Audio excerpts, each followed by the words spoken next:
which three teams are getting relegated from the Premier League down to the Championship this season.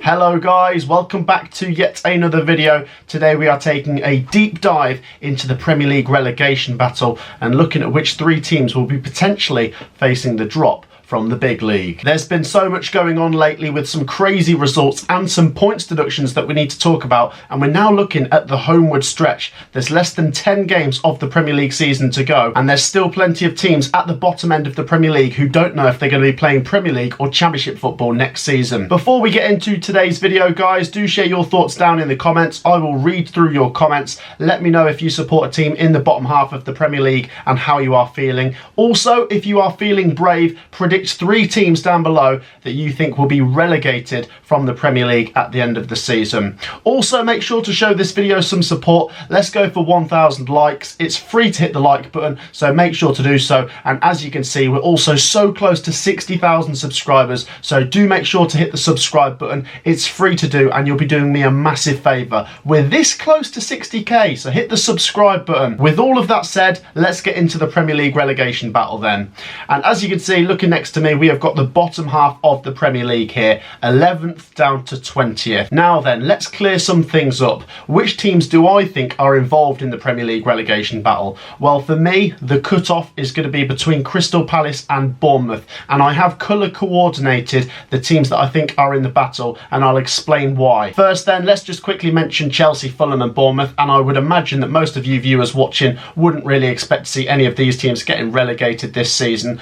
Obviously, it's been said for many years in the Premier League that 40 points is what it takes to stay up, and as you can see, Chelsea, Fulham and Bournemouth haven't got to 40 points yet, but I have got two things to say about that. The first thing is, I think these three teams will all get past 40 points, to be honest, and the second thing is, 40 points to stay up is a bit of a myth. Yes, if we are being literal, 40 points and you will stay up, but if we're talking about just getting over the line, I think it's going to be a lot lower than that, just like it has been over previous seasons. I think you're looking at mid to low 30s to stay up in the Premier League this season, and we'll come on to that a little bit later in the video. So then with Crystal Palace, I've got them in a sort of lime colour. Now Crystal Palace are 8 points clear of the drop at the moment, and I think they probably will be okay, but just in case they were to really flatline in the next few games, we will just mention that they're not safe yet, and I still think 29 points might not be enough to get over the line this season. So while they're on 29 points and not hit the 30-point threshold at this point yet, I'm just going to say Crystal Palace are still involved, although I'd say it's a very low probability of them going down right now.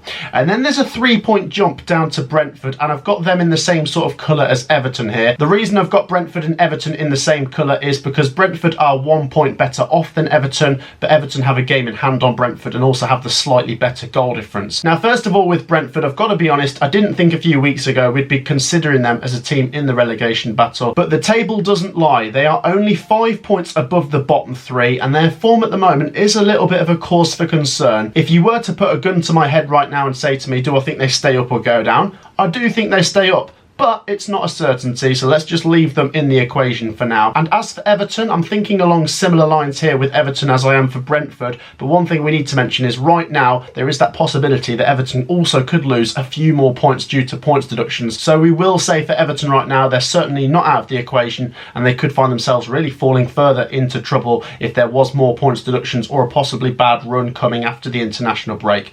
And then there's another 3-point gap, and I've got Luton and Forest on the same colour here. Now let's start with Luton Town here. They've just about popped their heads above the bottom three there because of Nottingham Forest's 4-point deduction recently. Now Luton Town have been plucky this season. I've quite enjoyed them as an addition to the Premier League, and I think they've taken quite a few people by surprise. Let's not forget Luton Town were written off by pretty much everyone coming into this season, and they have a chance of staying up right now. But as you can see, Luton Town are certainly in the thick of it, and they're nowhere near safe just yet, even though Chris Wilder has insisted that Luton Town are going for Europe this season. Luton Town are in a funny position. They would find themselves obviously worse off if it wasn't for the points deductions to Everton and Forest, which, let's be honest, have helped Luton Town out, but that's not their fault. That's down to Forest and Everton, if we're being honest. And let's talk about Nottingham Forest in 18th place then. They got hit with a 4-point deduction a couple days ago, and I've got to be honest, I was slightly surprised by it. I personally thought it would be a 6-point deduction, given that that was the precedent set by Everton. Now, after Nottingham Forest's points deduction has been explained, we now know that they actually would have been hit with a 6 6-point deduction, but due to mitigating circumstances, they got 2 points back, which could be really crucial come the end of the season. And obviously, if they are to appeal, we could also see Forest gain or lose an extra point or two right at the end of the season, which is worth keeping an eye on. Now, even though a lot of us were surprised that Nottingham Forest's points deduction was 4 points, Nottingham Forest fans will certainly have not wanted a points deduction at all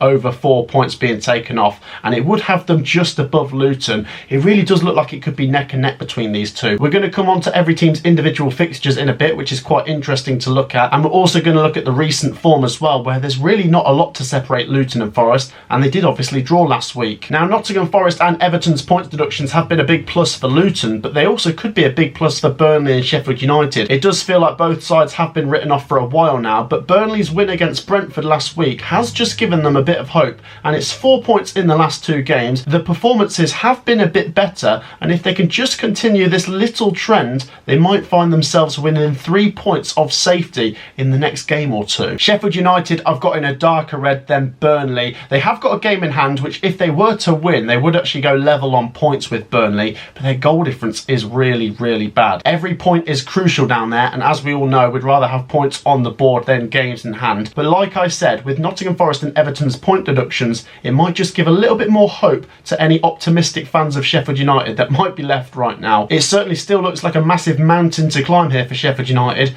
but 8 points off with 10 games to go, can they do it? I suppose it's not impossible. So then, that's my general observations. As I say, I think from Crystal Palace to Sheffield United, all those teams are involved. The focus is really around Luton and Forest right now, who it looks like it could be a dogfight between those two, but we will see if Burnley, Everton, Brentford, Palace, possibly Sheffield United still get involved. Let's move on to the form table then, and let's have a look at the bottom end of the form table and see which teams down there are performing slightly better than the others.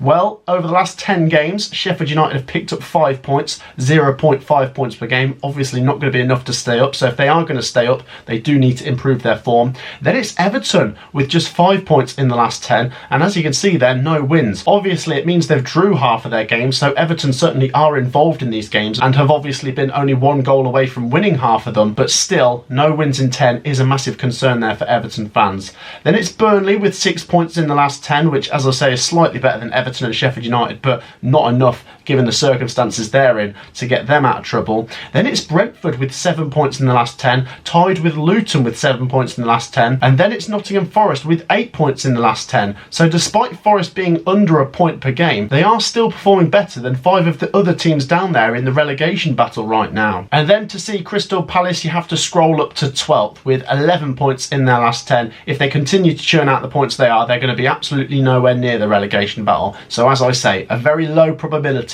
Palace get sucked in. So then, as we go back to the bottom end of the actual Premier League table right now, you can see some teams down there have got 9 games to go, and some teams down there have got 10 games to go. If we take each of these teams' form over the last 9 or 10 games and use it to project what they'd get in the next 9 or 10 games, then this is the Premier League table we'd get. First of all, Chelsea and Fulham past 50 points, Bournemouth 45, absolutely nowhere near as well. Crystal Palace getting to 40, of course, and then look how close it is with Brentford getting to 30 based on their run of form at the moment, Everton getting to 30, Luton getting to 28, and Forest getting to 27. Burnley and Sheffield United's form right now, not enough to see them close the gap. What is interesting right now is looking at that, obviously you can make the observation that Forest have just fallen short, but if this was how it played out over the next 9 or 10 games, we do know that at the end of the season, Forest could possibly have a point or two added back on, which would completely change everything. The Premier League have already said that it could be 5 days after the season's finished that Forest could get a point or two added back on or possibly taken away due to an appeal. I think that's absolutely crazy and really does ruin the football side of things down here. Obviously, if Luton Town going into the last game of the season knew that a draw would be enough to get over the line, and then they drew that game, and then they find out at the end of the season that they needed to win that game because Forest were going to get some points added back on, it's absolutely crazy. The same applies to Everton as well, guys. Let's not forget Everton might also lose another point or two, so there is a possibility we could get Everton, Luton, Forest all locked on about 28 points at the end of the season based on this. It would be absolutely crazy. Obviously, I do need to point out that that is all hypothetical, and I'd be very surprised if every Premier League team reciprocated their form over the last 9 or 10 over the next 9 or 10. I do think there is a strong possibility that the teams at the bottom end of the table will improve their form over the last few games, as they just have to go for wins when they know draws are not enough. We're going to come on to all the teams at the bottom end's fixtures in a minute from now until the end of the season, but first I wanted to give you a little look at what I think could be the requirements to stay up this season. I've sat at my desk for the last hour or two trying to work out what I think will be the requirements to stay up this season in terms of how many points will just get you over the line. I've been weighing up the possibility of extra points being handed out or taken away by the Premier League, the fixtures that each of these teams have remaining, and how many I think each team might win or draw, and this is my educated guess on what it will take to stay up in the Premier League this season. So then, it might come as a little bit of a surprise to you how low I have the points tallies down here, but let's go through it. 26 points I don't think will be enough this season. Of course, it's mathematically possible it could be, but I think if you get 26 points you fall short. I also think if you land on 27 points you're very unlikely to stay up, and as for 28 I think you're unlikely to stay up as well. Then when you get to 29 or 30, I think this is where it gets close. I can see Luton Town and Nottingham Forest possibly getting 2 or 3 wins each in the final 9 games. Obviously they could get more, they could get less, but this is me trying to weigh things up, and obviously you do have to weigh in as well that there could be another points deduction for an Everton or Forest, or points being added back on.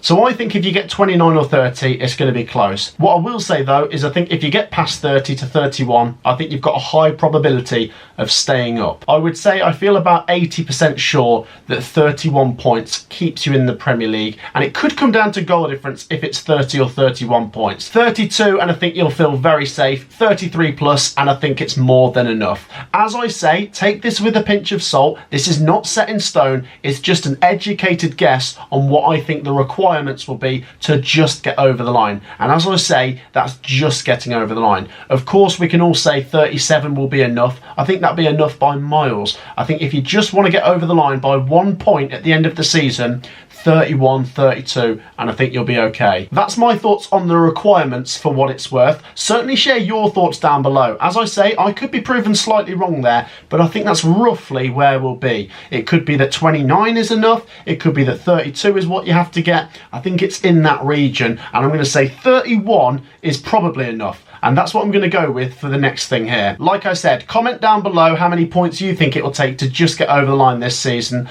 But we're going to move on to the fixtures now for the teams in the bottom 7. And to get to 31 points, I've left at the bottom what each team needs to do in their final 9 or 10 games. Let's start with the bottom 4 themselves then. Sheffield United have Fulham at home, Liverpool away, Chelsea at home, Brentford away, Burnley at home, Newcastle away, Forest at home, Everton away, Spurs at home, and Manchester United away. With Sheffield United being quite far adrift of safety right now, they have a lot of work to do if they want to stand any chance of getting out of this. And obviously, if it was to come down to goal difference, I think Sheffield United could be in a bad position. To get to 31 points, as I say, which I think probably will be enough this season, Sheffield United need to make sure they win 5 of their final 10 games there, and probably 2 draws on top will get them over the line. For a team bottom of the table, they haven't got much margin for error. I think they're afforded 3 or 4 more defeats, but they have to win most of their games. With the Manchester United away game, that's not definitely going to be their last game of the season. That's just not been rescheduled yet, as that was supposed to be played over an FA Cup weekend. Next up, you've got Burnley. Burnley have got 1 less game left than Sheffield United, but they are 3 points better off. They have Chelsea away, Wolves at home, Everton away, Brighton at home, Sheffield United away, Manchester United away, Newcastle at home, Spurs away, and Forest at home. Now that Forest at home game could be an absolute blockbuster on the final day if Burnley can get themselves to within touching distance of Forest. Burnley are currently 4 points behind Forest and 5 points from safety, but if they can just continue what they've done over the last couple of games, they might find themselves getting to that final game with a chance. So with 9 games to go for Burnley, to get to 31 points, they at least need to win 4, and with a couple of draws on top, that will get them to 31 points, which, as I say, will give them a good chance of getting over the line this season. Next up, you have Nottingham Forest. It's Palace and Fulham at home before Spurs away and Wolves at home, Everton away, Man City at home, Sheffield United away, Chelsea at home and Burnley away.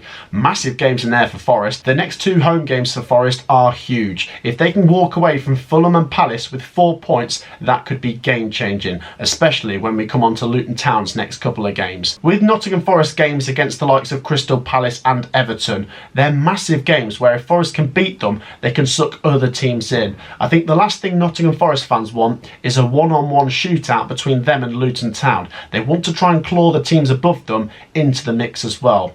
With 2 of their final 3 being against bottom 2 opposition, that's a massive opportunity as well for Forest to pick up some wins right at the death. For me, I think Nottingham Forest need to win at least 3 games in the final 9. With 3 wins and 1 draw, they'd actually be allowed 5 defeats, which would get them to 31 points. As I say, it might not be that 31's enough, so if they need to get 32, that'd obviously be 3 wins and 2 draws, but I think Forest are more than capable of picking up 3 wins from those 9 games. Next up then, you've got Luton Town. Now it's quite interesting here with Luton and Forest. Luton Town slightly have the higher ground with a 1-point advantage over Forest right now, but I would say their fixtures, especially the next few, are certainly more difficult. It's away trips to Tottenham and Arsenal before a home game against Bournemouth and an away trip to Man City. Those next 4 look very frightening. I think it's a must win against Bournemouth at home for Luton. Then the fixtures get a tiny bit nicer with Brentford, Wolves, Everton, West Ham and Fulham to finish the season. The Brentford and Everton games, also big games for Luton Town there. If they can beat those teams, they could suck them into trouble. For me, Luton Town, just like with Forest, need to make sure they at least win 3 games. If Luton Town win 3 games and lose 6 with no draws, that still gets them to 31 points. So it might be worth an all-out approach here from Luton Town, where let's not go for draws, let's just go for wins. And that might just be the method that would get Luton Town over the line. And then for the next 3 teams above Luton Town, you've got Everton, who have got 10 games to go. They go away to Bournemouth and Newcastle. Then it's Burnley at home, Chelsea away, Forest at home, Brentford at home, Luton away, Sheffield United at home, Arsenal away and Liverpool at home is a game they need to reschedule after that was meant to be played over the FA Cup quarter-final weekend. Some absolutely massive games there for Everton. They face all 4 teams that are below them and Brentford, who are just above them. Those games are the definition of a 6-pointer, and with Everton being 5th from bottom right now, they need to make sure they don't lose many. A few draws might actually be okay. I know if Everton can win some of those games, that would be massive, but they need to make sure they really don't lose them. But with Burnley, Forest, Brentford and Sheffield United all being home games, if they can pick off 2 wins there, I think that'll be enough. As you can see at the bottom there, I've put if Everton win 1 and draw a few, that'll be enough to get them over the line. I think if they just win 2 more games, I personally think Everton will be okay. But that right now is based on Everton being on 25 points. If we find out Everton lose another 2 or 3 points in the next coming weeks, then obviously Everton need to get an extra win in there somewhere. But I don't think it's impossible Everton get over the line this season. They've performed well, and I think their running is fairly favourable. Then next up, let's move on to Brentford. They have Manchester United at home and Brighton at home before Villa away, the Blades at home, Luton away, Everton away, Fulham at home, Bournemouth away and Newcastle at home. A really interesting run there for Brentford when they take on Sheffield United, Luton and Everton all in a row. Despite Brentford being in quite poor form at the moment, given the fact they've got a fairly favourable run in there and they're already on 26 points, I think 2 more wins would definitely be enough. But to just get over the line, 1 more win and a couple of draws will probably just do it here for Brentford. But I do think they'll do more than that. So right now, my gut is telling me Brentford should be okay. But if they do find themselves losing any of those games against Luton or Everton, they could find themselves sliding back into trouble. And finally, we will come on to Crystal Palace, who have Forest away, Bournemouth away, Man City at home, Liverpool away, West Ham at home, Fulham away, Man United at home, Wolves away, Villa at home and Newcastle at home. Newcastle at home being a game they need to fit in after it being rescheduled over FA Cup quarter-final weekend. I am really intrigued by Crystal Palace's first 2 games there. I think if they can walk away from Forest and Bournemouth with 2 or 3 points, they've probably done enough to get over the line already. But if they find themselves losing both, or maybe just drawing 1 and losing 1, heading into the next couple of games, which are Manchester City and Liverpool, then Palace might find themselves going into the final 6 games just looking over their shoulder. I've got to be honest, I think Palace probably will be okay, but the next couple of games could be crucial. Losing away to Forest could potentially open up a can of worms for Palace. But like I said earlier, with 31, 32 points being enough, Palace probably just need to pick off 1 more win to get over the line. So then, that wraps up the fixtures for the teams down at the bottom. What are my conclusions from today's video? What's my final summary as we head into the homeward stretch? Well, I've got to be honest, I would be surprised if Sheffield United get out of it, although it's not mathematically impossible. Everyone above Crystal Palace is going to be fine. I do think Palace will probably be okay as well. It does look like it could be 1 from 3 out of Everton, Luton and Forest. It's really confusing right now because we don't know what points deductions or points being added back on are going to happen at this moment in time, and it really would ruin the integrity of the Premier League if it is to be resolved after the season's finished, which is just completely ridiculous. There is a chance Burnley could still get out of this, so I'd say keep an eye on them, and Brentford's form's not great at the moment, but I'm still right now probably about 90% sure they should be okay. So like I say, let's watch this space and see what happens over the next couple of weeks. It would be really interesting for the neutral if all the teams start to merge together on the same amount of points, because right now it's a little bit spread out, but with Luton and Forest right now, they're the two teams closest together down there. Like I said, share your thoughts down in the comments. Let me know your thoughts on the relegation battle, especially if you support a team down there. If you've enjoyed the video as well, please do make sure to drop a like. We'll go for 1,000 likes. It's free to drop a like, so why wouldn't you? And it is also free to subscribe. And we're this close to 60,000 subscribers. Make my day and hit the subscribe button. I will see you in the next video. Take care. Peace out.